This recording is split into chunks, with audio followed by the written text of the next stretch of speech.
I'm Robert Holton of AFEDS, and I'm pleased to be joined today by two excellent presenters. I'll introduce them in just a second, but first I have two brief announcements. For those of you who aren't familiar with us, AFEDS is a bar professional association. It provides training, resources, and networking to the eDiscovery community. We also offer the certified eDiscovery specialist credential, which is held by more than 1,000 professionals around the world. You can join today and start receiving a number of benefits exclusive to our members, including news content, on-demand web seminars, our Bits and Bytes newsletter, and discounts on certification in our West Coast eDiscovery Summit next week. Speaking of, the Summit is a two-day event beginning, as I said, next Tuesday. We will be gathering at the Westin St. Francis Hotel in San Francisco, where experts in the field will give guidance and best practices to help paralegals and litigation support professionals perform essential eDiscovery roles in their law firms and legal departments. The event features 18 top speakers, one of whom you will hear from today, plus great networking events and certification training on day two. You can register at eDiscoverySummit.com, as you see there on your screen. And as a special thank you for attending today's program, if you enter the code ZyLAB20, you will receive a 20% discount. Again, that's ZyLAB20. All right, let's get started. I promised you two great presenters, and here they are. We go to the next slide. Yeah.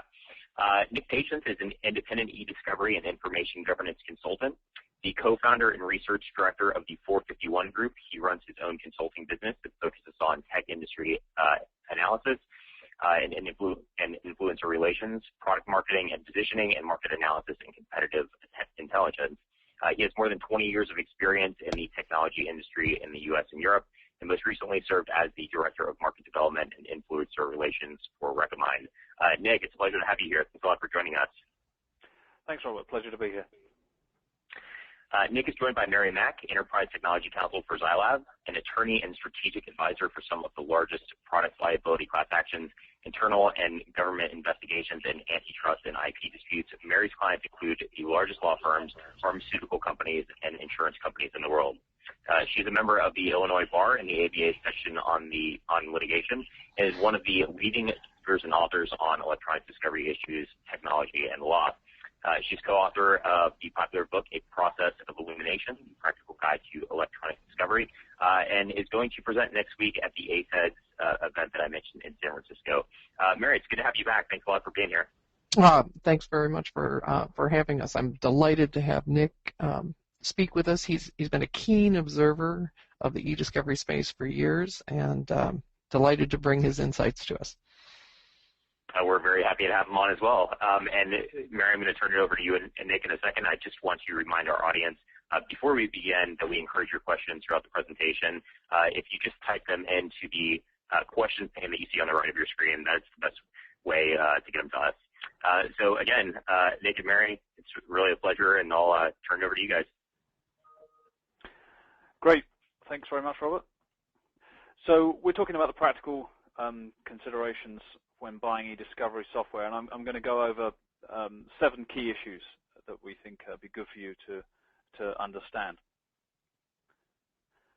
So the first one I'm going to talk about is doing some situational analysis, figuring out your current situation, thinking about internal people, processes, and protocols you have at the moment, and how that might impact your purchasing decision.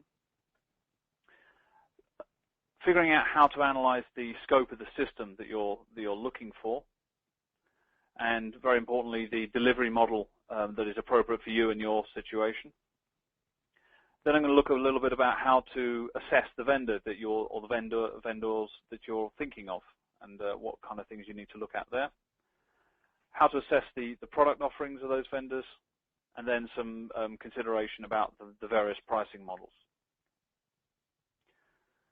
So, starting with the situation analysis, you have to kind of think about what you face and how often you face it, and whether that might be litigation or investigations by regulators or compliance monitoring. So, for instance, with litigation, you need to think about things such as the typical number of custodians involved, the volume of data involved, where the data sources are in your organization. If you're assuming you're a regulated industry, is the intensity of regulations increasing? Are there specific challenges around records retention, for instance, as there are if you're regulated by the SEC or FINRA? And then if you're thinking about compliance monitoring, are you considering taking a proactive approach to compliance rather than a purely reactive one? If you are, you need a system and processes that can handle that.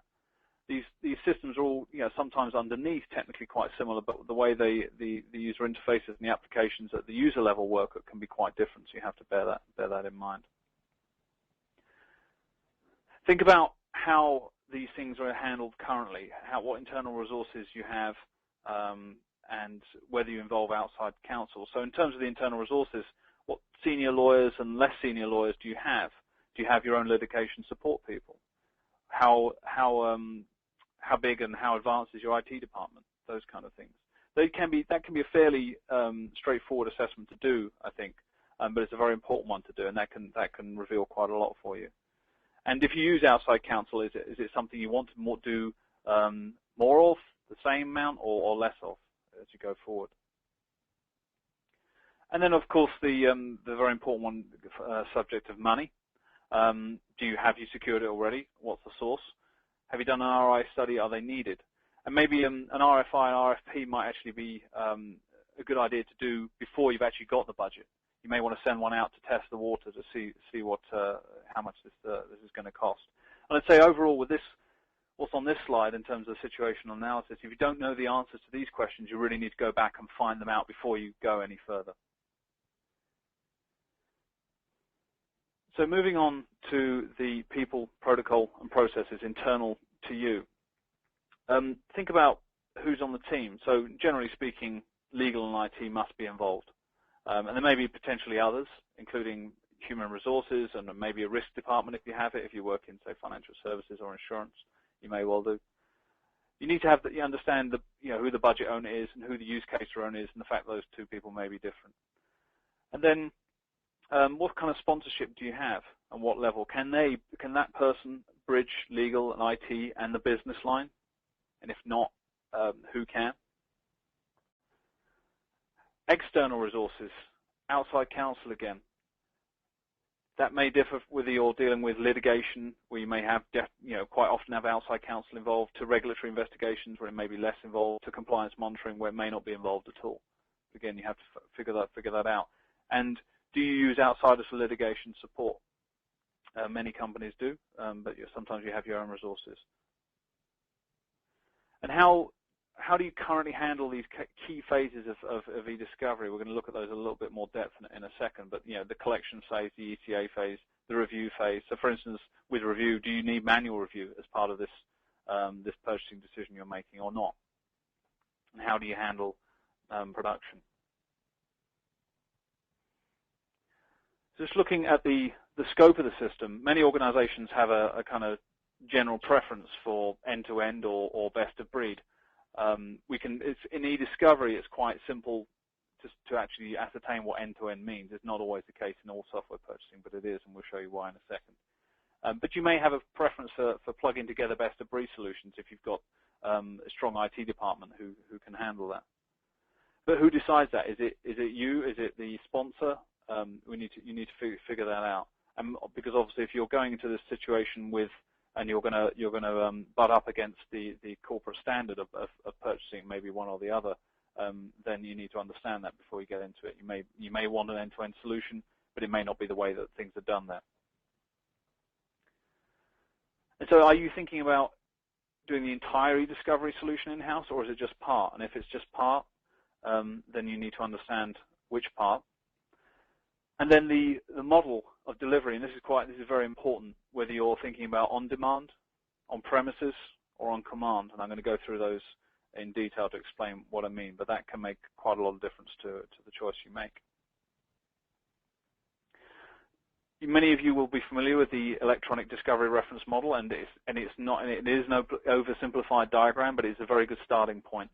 But I like to layer over it sort of 4 sections that kind of make it very clear what we're talking about here. But obviously, overall, you're starting with reasonably high volume on the left, and you work your way through to high relevance and lower volume on the right-hand side. But I think we all know that this is not necessarily a neat lateral process moving from the left to the right. For instance, if you get to the review stage and you've identified more custodians, you need to go back and preserve and collect from those new custodians, for instance. So there's often loops back and forth, until you eventually get to the production presentation phase. But I like to think about the first phase as where you're identifying the data sources and the custodians. And here we're talking about bringing eDiscovery essentially in-house. So that's very important, being able to identify the sources and the custodians. Then you have the preservation and collection phase, which is really about preserving only what you actually need. And then the processing, review, and analysis phase, which is identifying and analyzing the evidence. This has traditionally been, for enterprises, the most expensive phase, because this is where senior lawyers get involved in the review and analysis stage. And they always will be involved to an extent, one extent or another. But that's a key phase. And then the last phase, production presentation, I like to think of the preparation for trial. So thinking about the delivery model, when I had the three types, we're going to look at on-premises, so software installed on your system; on-demand, software hosted by the vendor and you're accessing it remotely; and then on-command, where you get people and technology only when you want them. So let's look at the pros and cons of each of those models. So on-premises, eDiscovery. One of the pros is you have a known cost. You usually pay a perpetual software license up front, and that gives you a predictable cost. And for many organizations, that's a perfect model. It generally gives you, it's easier to integrate and it's easier to collect from data sources with on-premise eDiscovery, quite simply because it's already behind your firewall. And so you have connectors to, you know what sources you need connectors to. And if the vendor doesn't have those, they can usually build those fairly quickly. As it's behind your firewall, it will fit within your existing corporate security framework, which that alone can be a bit of a deal breaker if it doesn't. But generally speaking, on-premises software will, so that gets you over a large hurdle. And it usually results in better performance simply because everything's closer together. There's lower latency between the data sources and the eDiscovery application. So they're the pros. Let's quick look at some of the cons on the other side. That upfront cost that I talked about earlier does require usually a purchase of a perpetual license. That may be a deal breaker for you if your budget is limited. But if you prefer to have all that up front and known, then that can be a pro. You will obviously have some internal setup to do. You will require internal resources both on the human and the IT side to do that. And maintenance of providing upgrades and patches and perhaps more importantly customization will tend to fall more on the internal resources than outsiders. Again, that may be ideal for you, but it may be a challenge. As the application gets more and more customized, sometimes upgrades and patches can become more difficult. And it does throw up some collaboration challenges on premises software. So, for instance, how do third parties interact with your system? If you have lawyers in different jurisdictions in different countries who need to interact at the review and analysis stage, for instance, how do they do that with your on-premise system? Many have obviously browser-based interface. Most do these days have browser-based interfaces, but that's not the only hurdle to overcome. So let's look at on-demand eDiscovery and some of the pros and cons. So obviously a pro for on-demand is usually there's a low upfront investment. You're usually having a subscription-based pricing model or a volume-based pricing model or a mixture of the two. There will be some upfront investment, but most of the cost is spread over the months, quarters, and years that you use it. Generally speaking, you'll always be up to date. You'll be, the vendor will push down regular upgrades, sometimes as regularly as 6 weeks or 8 weeks or 12 weeks. That can be a good thing. You're bang up to date. That can also be a challenge. Generally speaking, because it's already an application that's hosted at the vendor's data center, that makes it's already geared towards third-party access because you, as a customer, effectively are accessing it remotely. Therefore, it's generally speaking easier for others to access it as well. And from a data protection issue, which is often prevalent, whether you're in Europe or the US or Asia, because the data can remain in the jurisdiction of the vendor's data center, sometimes that's a big advantage. On the con side, although you have a little upfront investment, sometimes the volume-based price, if you have volume-based pricing, and many vendors do, you can result in proverbial sticker shock. If it's difficult sometimes to predict the volumes you're pushing through, say, whether it's an ECA solution or a review solution, and sometimes consequently those prices on your monthly bill may end up being quite larger than you thought. Some bit like roaming on your mobile phone abroad. The regular updates you get because you're an on-demand customer can be great. They can also lead to user confusion. They can also lead to more training required as new updates come through. Many vendors understand that. Most vendors do understand that, and they provide that training, and it can be usually very, very easily accessed. Not talking about flying people around the country, but it is something to consider. You are often stuck because you're getting the regular updates with a generic version of application. You could choose to obviously customize it, and many vendors do let you do that. But then again, how do you handle those regular updates if you have a slightly different version than the generic version? Again, it's something to talk to your vendor about how they handle those things. On-demand isn't for everybody. Many organizations, especially in the government area, obviously won't let the data leave the organization at all, which in some ways kind of is a bit of a deal breaker, but many do. And increasingly people understand that on-demand vendors who make their living out of providing on-demand applications are really, really, really focused on security. So yeah, in some ways it's arguable that your data is actually more secure in their data centers than it might be in your own.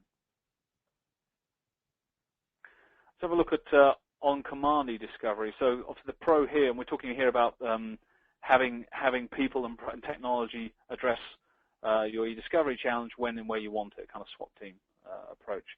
It is where and when you want it. You only pay for what you need, and especially if you don't have a high volume of cases, if you're not in a serial, if you're not a serial litigant, you're not getting sued multiple times a week, and it's much lower than that. Then that may be ideal for you. You don't have all the overheads of whether it's on demand or on premise, so you don't have a huge need for internal investment or training because you're basically handing it over.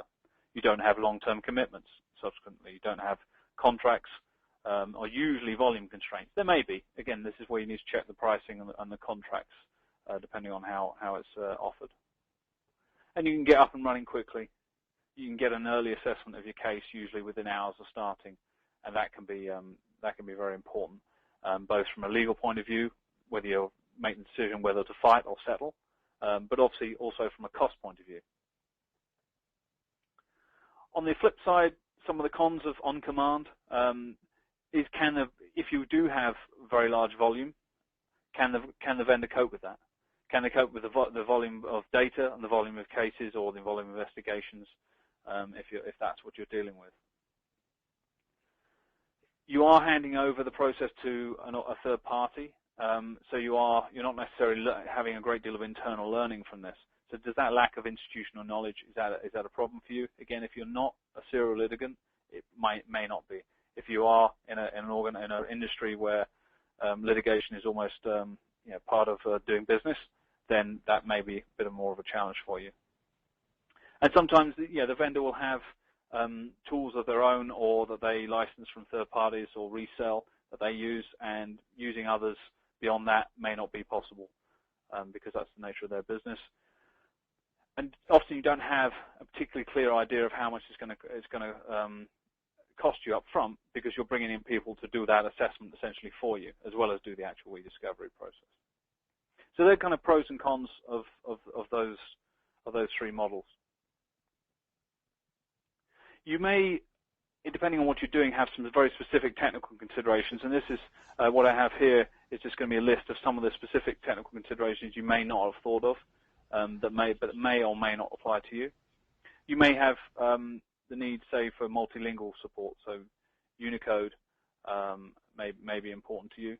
You may have a need for special audio or visual media. Now, the ability to index and quote-unquote understand audio is increasingly important, whether we're talking about voicemails or call transcripts, those kind of things. And so you may need to check, does your vendor support that? Especially if you're in financial services and industries like that, that's becoming very important.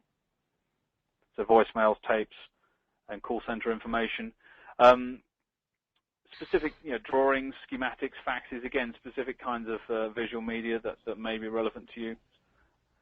Forensic imaging may be important to you. The ability to pull in information and understand at a very, very deep level when the emails were created, when they were deleted, and that kind of thing. That's quite a specific thing that not everybody offers or needs.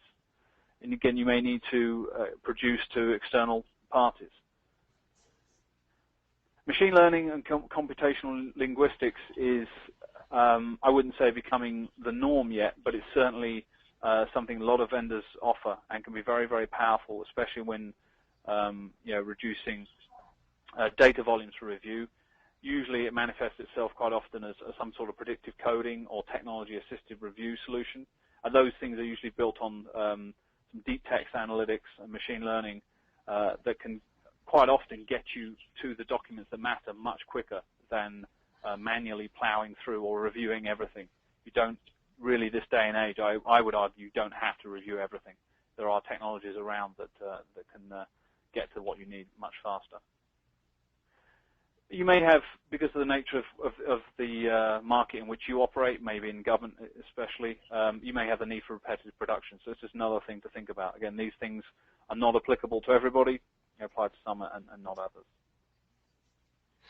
Yeah, and Nick, we've had a couple of questions about receiving the presentation afterwards, and yes, the presentation will be available on the ACED's website as well as the ZyLAB website, and we'll follow up as well this presentation with the slides. Great, thanks, Mary. Always good to clarify that so people don't have to take such furious notes. Indeed. So let's think about assessing the vendor itself, aside from the technology issues and your own internal issues.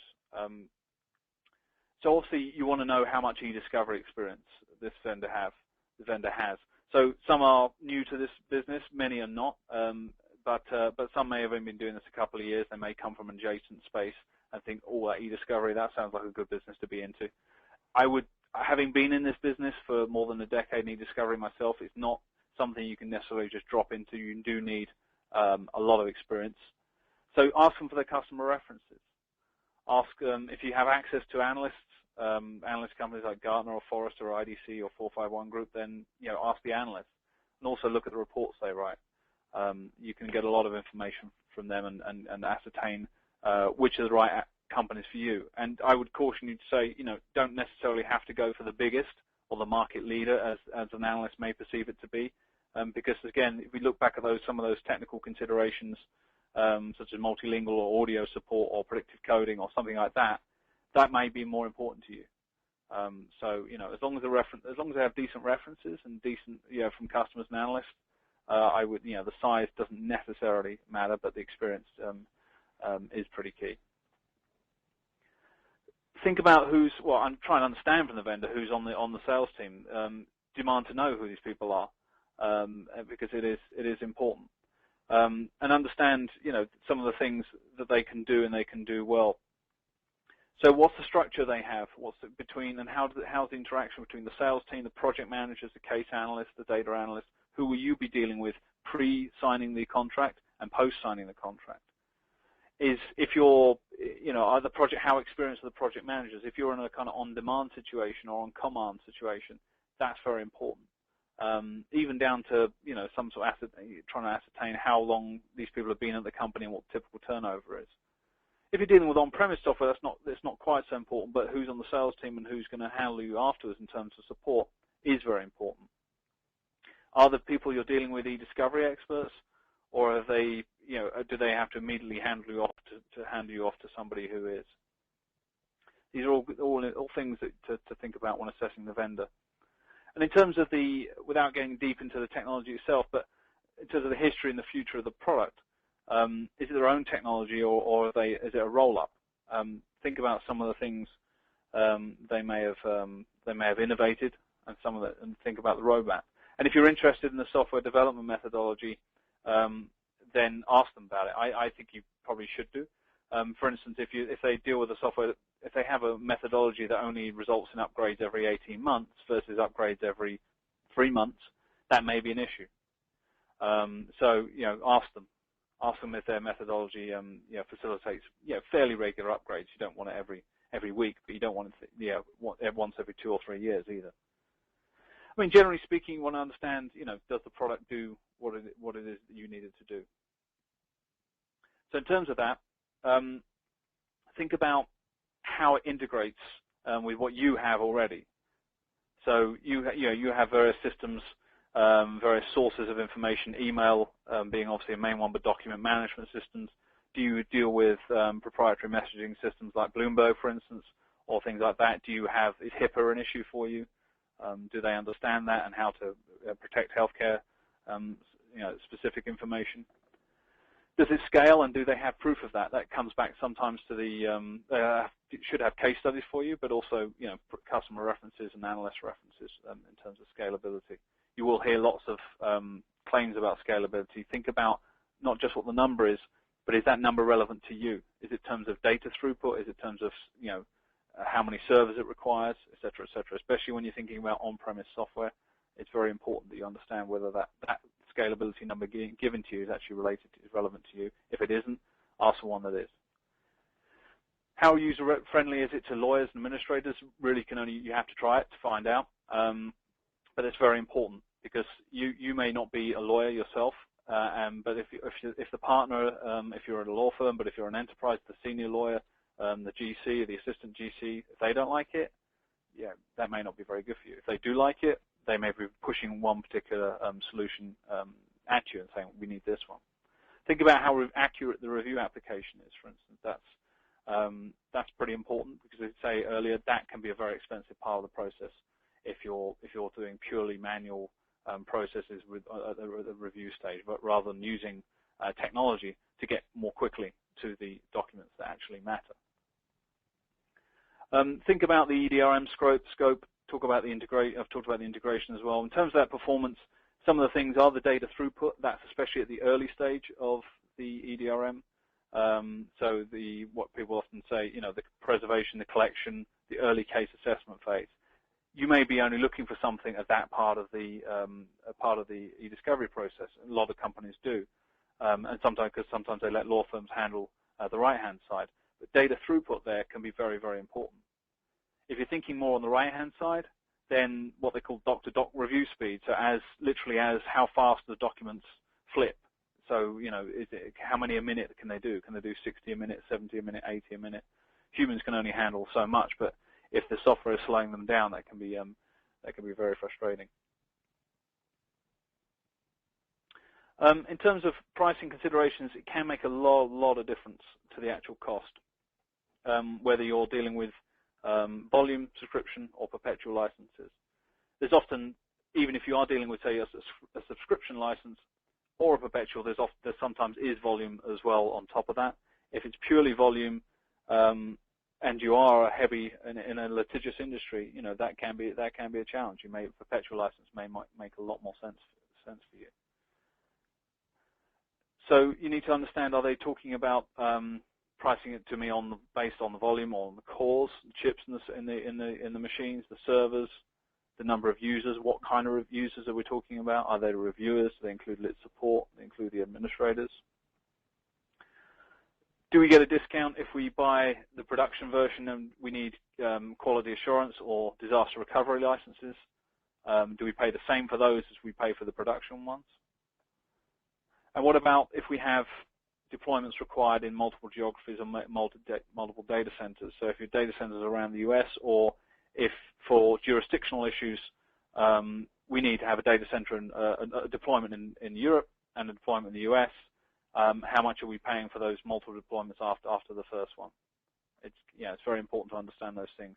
And obviously, if you're thinking from a technical point of view of having these multiple deployments, then you need to think about, understand the latency issues that might actually exist with the product or may not, as the case may be. So just coming towards the end now, just thinking of some of the best practices I've seen in the industry.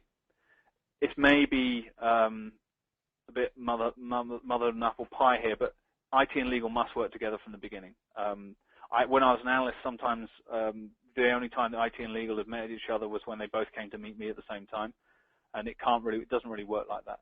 IT needs to understand this is basically a legal matter you're dealing with from the organization's point of view. But legal needs to understand that IT does know where the data is and do understand the internal systems. And we're talking about on-premise software mainly here, and that becomes very important. But if you're thinking about the CEO's point of view, he said this is predominantly a legal matter. Procurement will need some sort of business case and ROI study. They may not understand how important this is. eDiscovery tends to be extremely important, and the spend tends to be mandatory because you don't tend to look at eDiscovery unless you are being sued or you expect to be sued. But you need a review. People need to understand that IT and administrators and lit support and the review attorneys all need to have some hand in the assessment of the solution. It can't just be one of them and imposing it on the others. You need to make some sort of assessment of your future data growth. That can be difficult, but again, if you're close cooperation with the IT departments who may understand, for instance, just simply how much storage they've acquired over the last few years, whether that storage is in-house or it's in the cloud, that can give you some idea of future data growth. And in terms of the event occurrence of litigation, you've probably got a pretty good idea of how often you're going to face litigation. How often you face regulatory investigations may be harder because I think a lot of regulations are increasing. And so what happened in the past may not be necessarily what happens in the future. But again, you need to have some sort of assessment of that. And then the vendor's business model compatibility with your own, by which I mean, do they, is the pricing fit with you? Does the delivery model fit with you? All those things need to fit as best possible. It can't necessarily fit like a glove every time. But that's part of your vendor assessment. I mean, these are general best practices. Everybody has different strengths and different weaknesses in terms of vendors and the purchasing organization, and these need to be adapted to your needs, really. Yeah, Nick. One of the interesting areas I think of conversation for legal and IT is the sizing of the system, where legal exposes to IT exactly how many litigation or regulatory events they have and how many people have been involved, and then IT can come in and say, well, the average mailbox size is X, or the average size of a home directory or the SharePoint area, or sometimes it's the first time that legal understands that there are huge unmanaged shared file areas. Mm. Yeah, that's true. I mean, that's where they need to understand if they're saying, well, we need this and we need this tomorrow, or we need this today, and there's the PST is, multiple gigabytes in size, then it's not necessarily straightforward. Yeah, and it does nothing quite raises the awareness of legal to the challenges of IT departments like this, like eDiscovery. Because it's one thing having a kind of a document management system kicking around, but only the regular user sees their own stuff. And when you're talking about eDiscovery, obviously you're pulling in all sorts of users' information, and that can present a lot of challenges. But as you say, Mary, if they're sitting around either the physical or virtual table together from the outset, then that would at least make that less of a hurdle further down the line. Yeah, exactly. So that's as far as my prepared presentation goes, and we're more than prepared to take to questions you have now, and I'm sure you can follow up with questions afterwards. But Mary, should I hand it to you at this point? Yes. Thank you, Nick. I mean, I'm very pleased that you're able to put this very practical framework together for deciding how to go about a purchase. And especially taking a look at the different delivery models. Yeah. Nick, we've got a question about security, and it goes along the lines of something that I've observed. over the last couple of years, we've seen like a galloping to the cloud. And then with the data breaches, we've seen a little bit of a pullback, not a total stopping of going to the cloud, but kind of a reconsideration of what security is needed. Are you observing that at all? Yeah, I think so. Do you mean the reconsideration? Not a reconsideration, and perhaps maybe belt and suspenders with the client enterprise security team taking a very close look at well, not only cloud providers but also on-premise solutions as well. Yeah, I was reading something today actually about the biggest challenges facing in-house counsel. They say at the moment is kind of BYOD, which is related to cloud, so bring your own device. Because as you bring your own device in, not only is increasingly the information is not necessarily stored on the iPad or the tablet or the phone. It's stored on the cloud-based storage provider that comes with that, or they've adopted. So whether it be Box, Dropbox, or iCloud, or anything like that. Yeah, I think it's definitely a big challenge, and it's one of those things that people need to assess as part of the process of deciding on the eDiscovery vendor. So, quite simply, can you collect from those kind of sources? And if not, when will you be able to? When will you be able to have stuff pulled from Google Drive if you need to? It's definitely, but that does record. It has caused outside of eDiscovery a general slight pullback. There's only so much organizations can do though to prevent access to these things. Because obviously, if somebody's determined enough to put data elsewhere, they will do. But generally speaking, there has been a just a reassessment of what a corporate IT department needs to do in terms of not necessarily to lock down people, because you can't completely lock them down, but to introduce some best practices into where they should be storing information by default, and if the default isn't there, then where the next best place is to store that information, because it can be it can be critical. It does obviously vary if you're talking to a kind of healthcare in a healthcare environment versus something less where privacy and security are less important. But yeah, it can cause a lot of headaches for the eDiscovery process, where you think that all the information is going to be nicely and on the, say, in somebody's email, and suddenly it's not, and it's sitting in a completely different environment.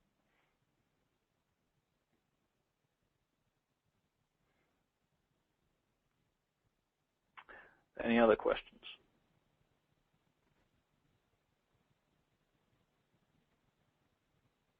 Yes, we do have some questions. We have a question about first pass review, and in your experience, what are the challenges you see, Nick, in having offshore vendors do at least the first pass of an eDiscovery document review?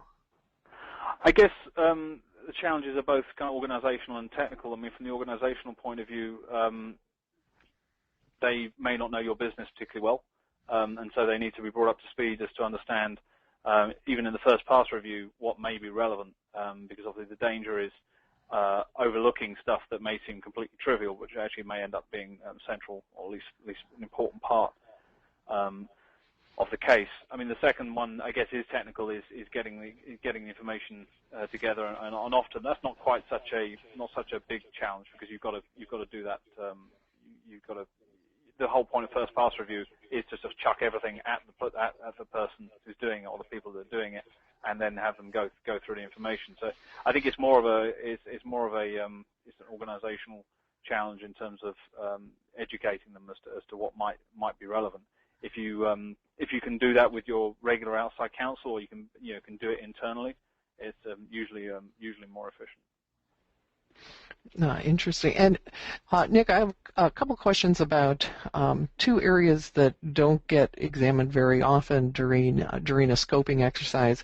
One is what I'll call shadow IT, where departments are going and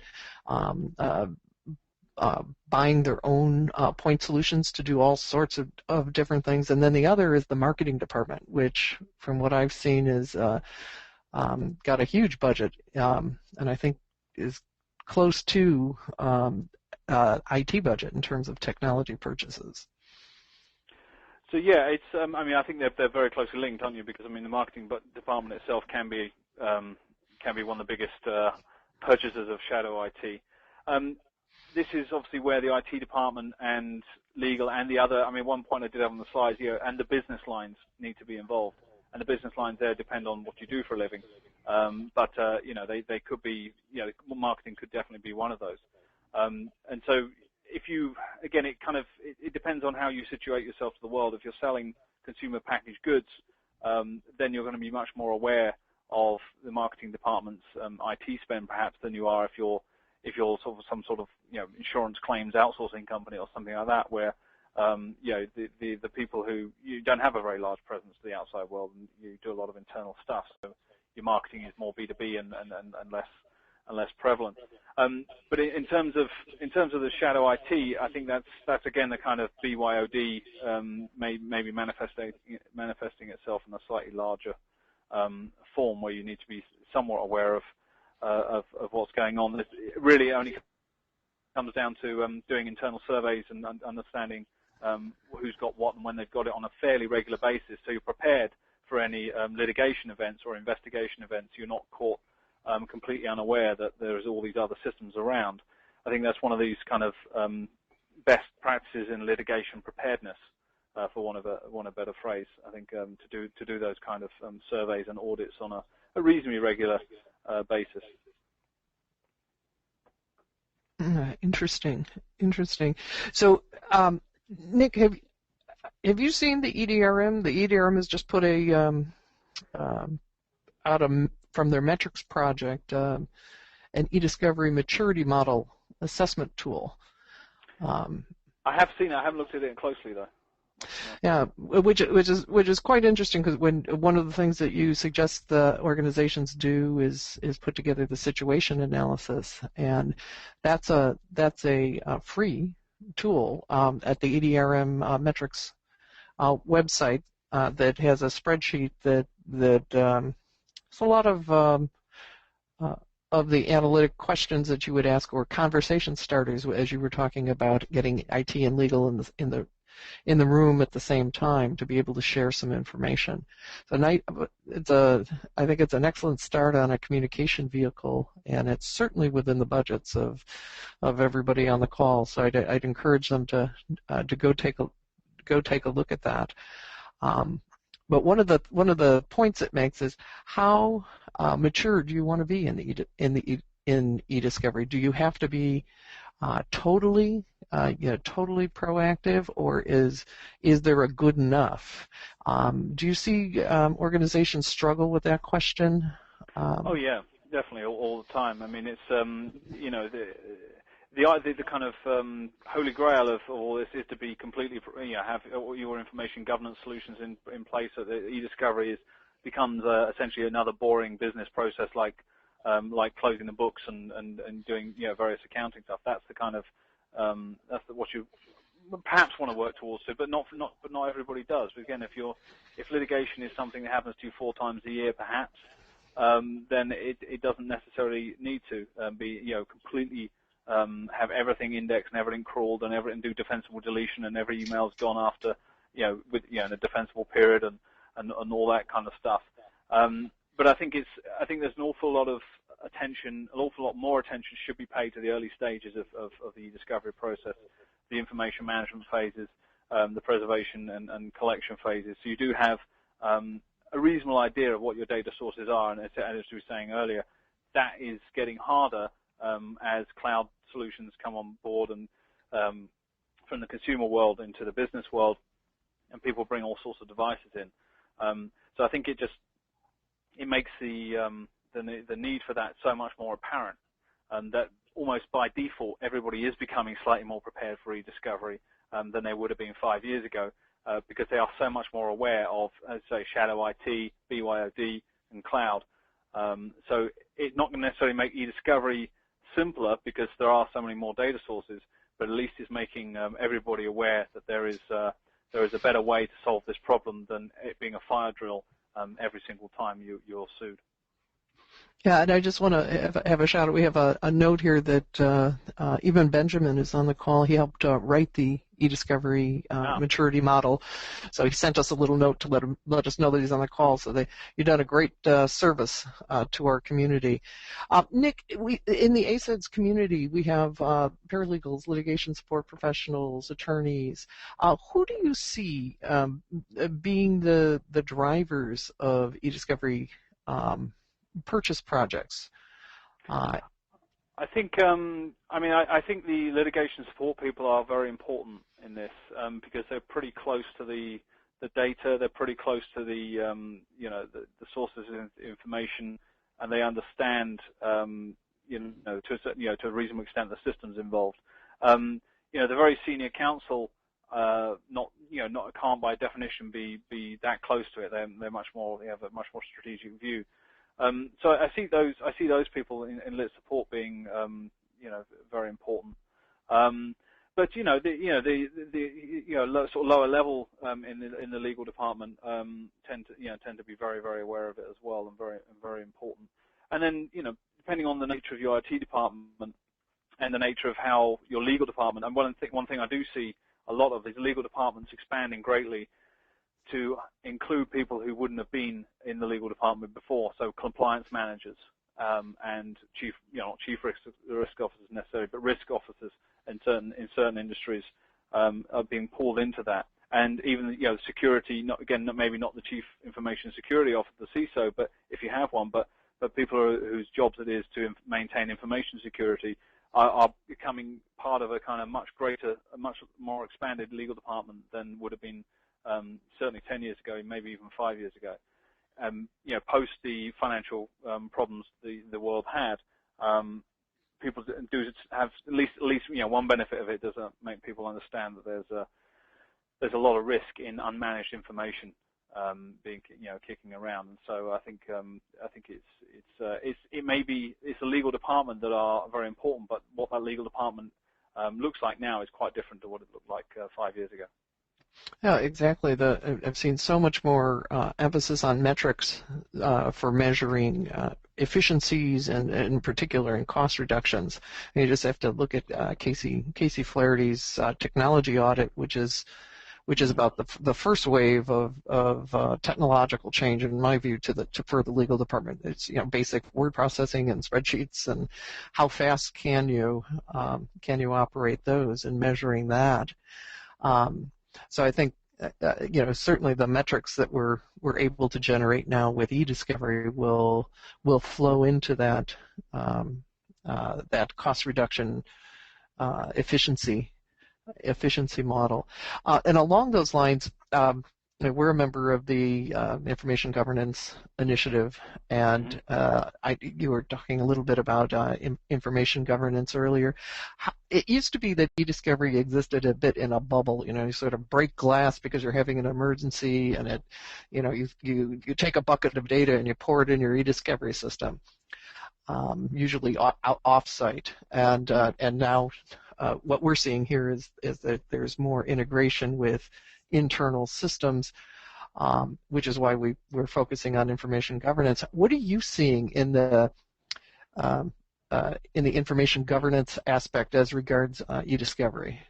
Yeah, this has been a real interest and passion of mine for years. I mean, I think it's fair to say that information governance can be a slow burner, but I think people need to understand that information governance isn't a piece of technology; it's essentially a process, and what makes up that process are various other sub-processes, many of which are automated or semi-automated using technology.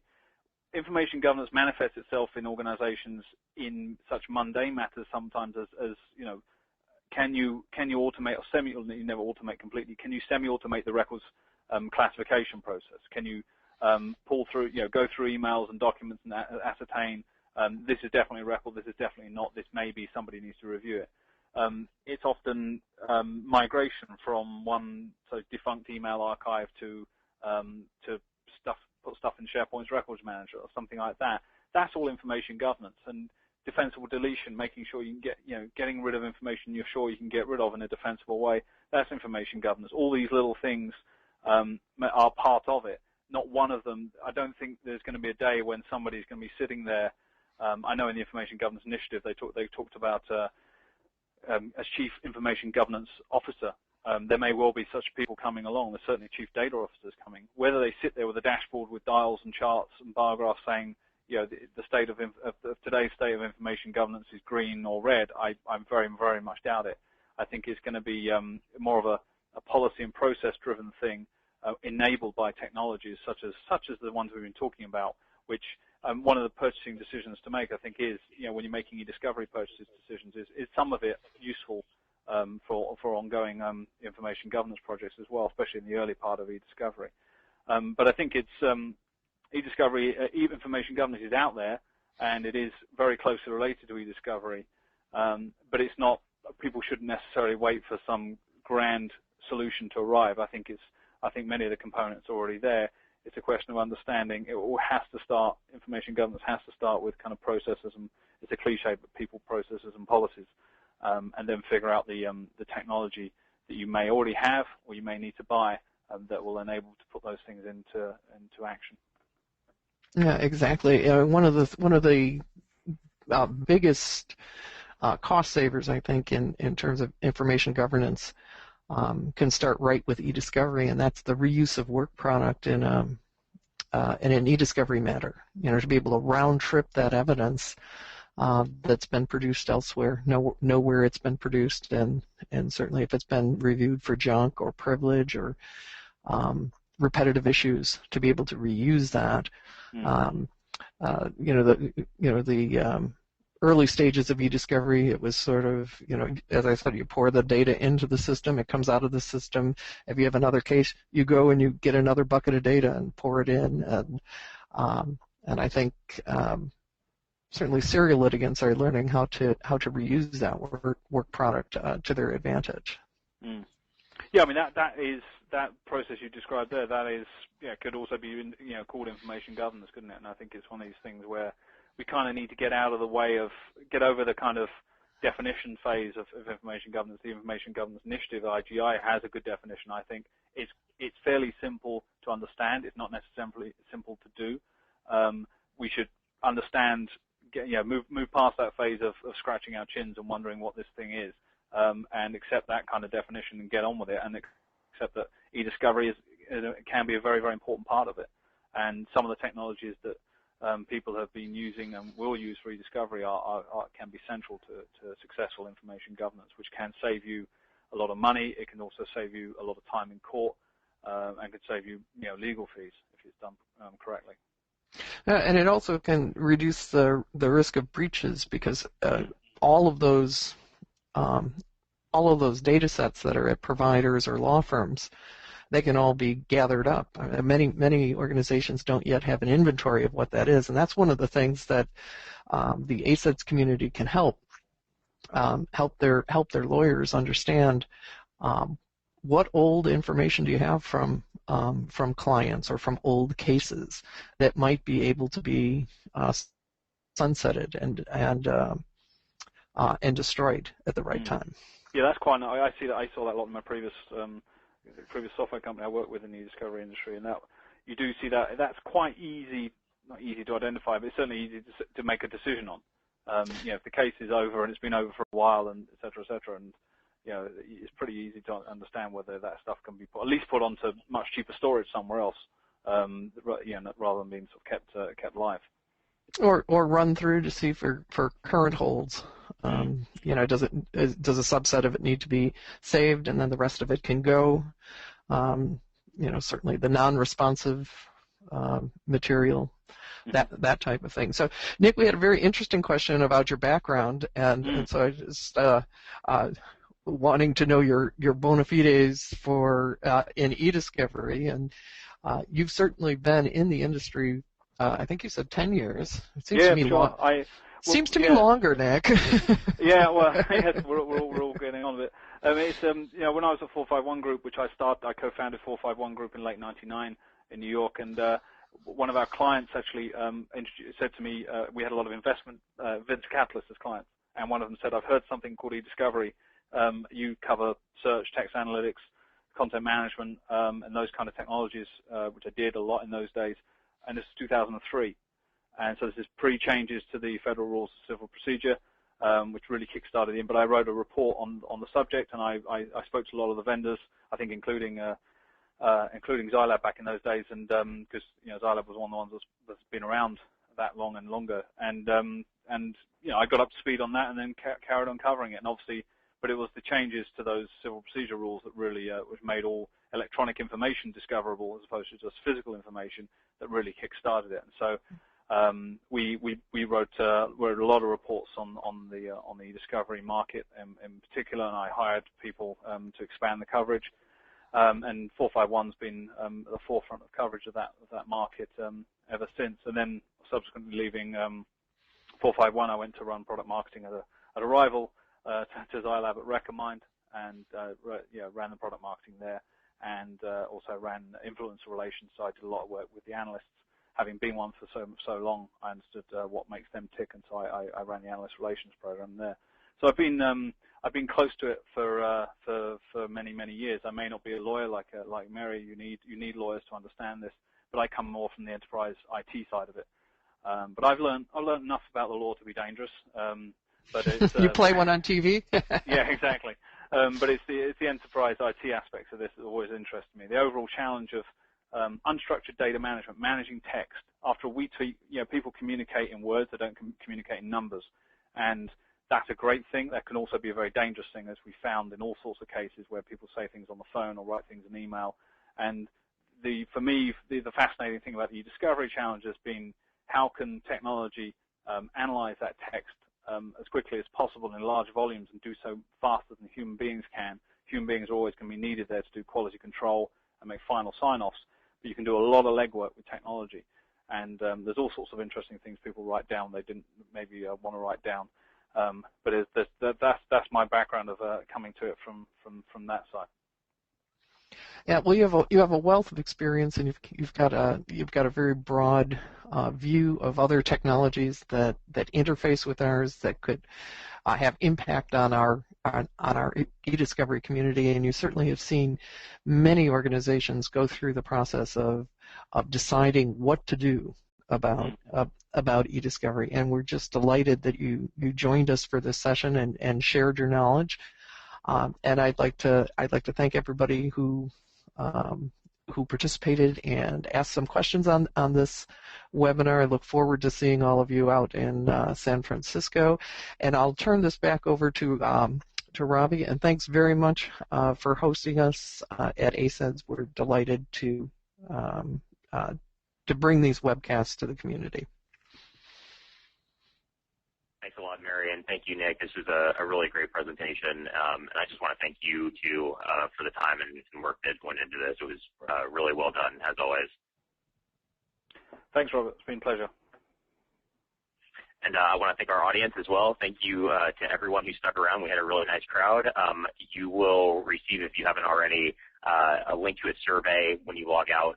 Please just take a couple minutes to fill that out. We really value your feedback. All right, everyone, again, have a great rest of your afternoon, and we will see you next time. Thanks a lot. Bye.